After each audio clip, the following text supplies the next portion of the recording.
Nosso Lar. Chapter 43, In Conversation. The Ministry of Regeneration maintained its air of festivity, although the governor had left to join his most intimate circle. Many were talking about the event. Hundreds of fellow spirits were volunteering for the arduous work of defense in response to the appeal of our great spiritual leader. I found Tobias in order to consult with him about the possibility of volunteering, but the benevolent brother smiled at my innocence and said, "Andre, you have just begun a new job. Don't be in such a hurry to ask for more responsibility. There will be work for all, as the governor has just told us. Don't forget that our chambers of rectification comprise centers of day and night active effort. Don't worry. Remember that 30,000 workers will be called for permanent vigilance. Thus, there will be large gaps to fill in the rear guard." Noticing my disappointment, my kind companion added, good-humoredly after a short pause, "Content yourself with your enrollment in the School Against Fear. You can be sure that it will do you a lot of good." Just then, I received a big hug from Lysias, who had taken part in the celebration as part of the delegation from the Ministry of Assistance. With Tobias's leave, I walked with Lysias in order to have a more private conversation. "Have you met Minister Benvenuto in Regeneration, the one who arrived the day before yesterday from Poland?" he asked. "I haven't had the pleasure." "Let's go meet him," Lysias replied, enveloping me in the vibrations of his great brotherly love. For a long time, I have had the great honor of including him in the circle of my personal acquaintances. After a few moments, we were in the large green hall that had been dedicated to the work of the Minister of Regeneration, whom I knew only by sight. Several groups of visitors were exchanging ideas under the cover of large trees. Lysias led me to the largest group, where Benvenuto was exchanging impressions with several friends. Lysias graciously introduced me, and the minister welcomed me, kindly admitting me into his circle. The conversation continued its natural course, and I noticed that the situation on the earthly sphere was being discussed. "The picture we're seeing now is so painful," commented Benvenuto in a grave tone. "Accustomed to the service of peace in the Americas, none of us could imagine what the spiritual aid work was going to be like on the fields of Poland. All is darkness and difficulty down there.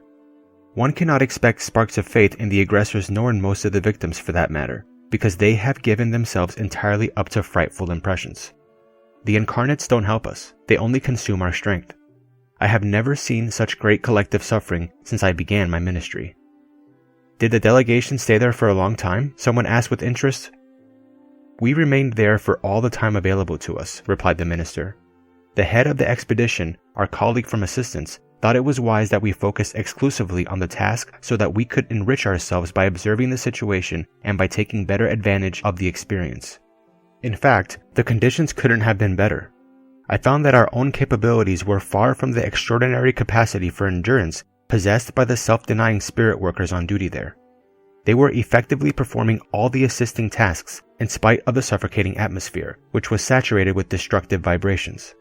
The battlefield that is invisible to our earthly kin is a real hell of indescribable proportions.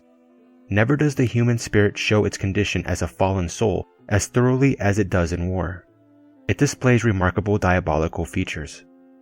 I saw intelligent and cultured men precisely localize certain sectors of peaceful activity as targets for what they called direct hits. Bombs of high explosive power destroyed buildings that had been patiently built. The poisonous fluids of the machine guns, together with the pestilent emanations of hatred, made any help almost impossible. However, what distressed us most was the sad condition of some of the military aggressors when they left their physical bodies due to their wounds.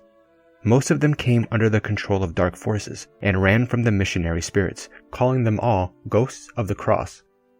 "But weren't they rescued so that they could learn the truth?" someone asked, interrupting. Benvenuto mouthed a meaningful gesture and answered, "It is always possible to attend to peaceful lunatics in their home, but what remedy can we use for the furiously insane except to place them in an asylum? There was nothing to be done with such creatures except to leave them to the abysses of darkness, where they will naturally be compelled to readjust themselves and to have worthy thoughts. It is proper for assistance missions to rescue only those who are willing to receive help from above." So, the scenes we witnessed there were very heartrending for many reasons.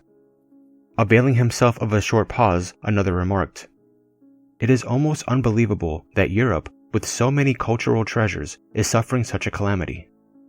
Lack of religious preparation, my friends, remarked Benvenuto in a firm toned voice. An educated intelligence is not enough for humankind. It is necessary to enlighten their thoughts about the eternal life. Churches are always holy in their fundamentals, and their pastorate will always be divine when they preach the truth of God. But a political pastorate will never quench the spiritual thirst of civilization. Without the divine breath, religious personalities may inspire respect and admiration, but neither faith nor trust.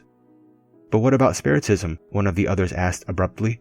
Didn't its first doctrinal manifestations surface in the Americas and Europe over 50 years ago? Hasn't that new movement continued to spread the eternal truths?